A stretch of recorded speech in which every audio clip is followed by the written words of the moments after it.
ডিগবৈত পৰস্ত্ৰীৰ সৈতে অবৈধ সম্পৰ্ক গঢ়ি ডিগবৈ বালিজানৰ এজন যুৱকে অমানিশা নমাই আনিলে নতুনকৈ বিবাহপাশত আবদ্ধ হোৱা নিজৰ সংসাৰখনলৈ।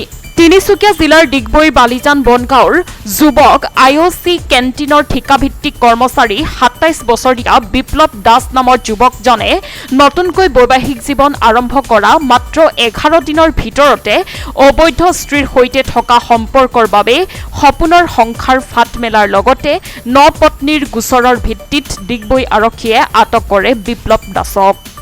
বিপ্লৱৰ ন পত্নীৰ অভিযোগ, বিপ্লৱে এটা সন্তানৰ মাতৃ পৰস্ত্ৰীৰ সৈতে গোপন সম্পৰ্ক ৰক্ষা কৰি থকাৰ পাছতো বিয়াত বহিছিল যদিও বিয়াৰ কেইদিনমানৰ পাছতহে বিপ্লৱৰ পত্নীয়ে অবৈধ সম্পৰ্কৰ কথা জানিবলৈ পোৱাত শাৰীৰিক আৰু মানসিকভাৱে নিৰ্যাতিত হৈ আহিছিল।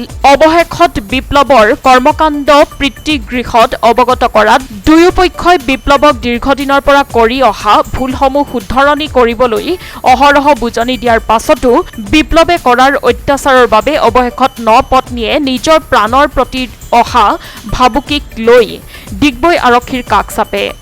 বিপ্লৱৰ পত্নীৰ এজাহাৰৰ ভিত্তিত ডিগবৈ আৰক্ষীয়ে কালি আটক কৰে বিপ্লৱ দাসক। পৰস্ত্ৰীৰ সৈতে গোপন সম্পৰ্ক বৰ্তাই ৰখাৰ বিপৰীতে এগৰাকী যুৱতীৰ জীৱন ধ্বংস কৰাৰ ওপৰত ভিত্তি কৰি বিপ্লৱ দাসৰ বিৰুদ্ধে ডিগবৈ আৰক্ষীয়ে বিহিত ব্যৱস্থা গ্ৰহণ কৰিব বুলি জানিব পৰা গৈছে। মাত্ৰ 10টা দিন হৈছিলে বিয়া সোমোৱা। মোৰ মামাৰ ছোৱালী ভণ্টি হয়। এই 10টা দিনত এই যিজন যুৱক তেওঁৰ এগেইনষ্টত FIR হৈছে, তেওঁ এনেধৰণৰ নিৰ্যাতন কৰিছে যে দা লৈ কাটিবলৈ আহিছে আৰু ৰাতি গোটেই অকল তাইক বুলিয়ে নহয় মাক দেউতাককো খেদি লৈ ফুৰিছে। আৰু তাৰ এতিয়া পাছত বিয়াৰ পাছত গম পাইছে যে এগৰাকী বিবাহিত মহিলাৰ সৈতে অবৈধ সম্পৰ্ক আছিলে।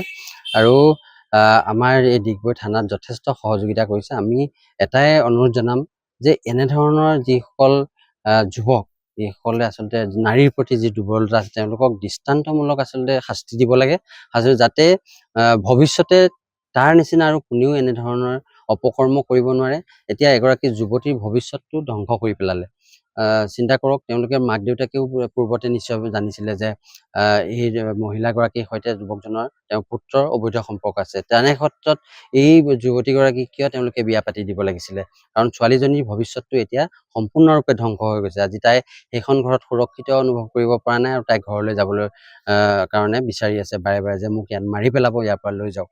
গতিকে আমি সমগ্ৰ ঘটনা বিৱৰি ডিগবৈ আৰক্ষী থানাত এজাহাৰ দাখিল কৰিছোঁ আৰু আৰক্ষী বিষয়াজনে যথেষ্ট সহযোগিতা আমাৰ সৈতে কৰিছে আৰু ইতিমধ্যে তেখেতক এৰেষ্ট কৰিছে আৰু হয়তো কিছু সময়ৰ পাছতে তেওঁক কেনেধৰণৰ ব্যৱস্থা গ্ৰহণ কৰিব আৰু কি গম পাব।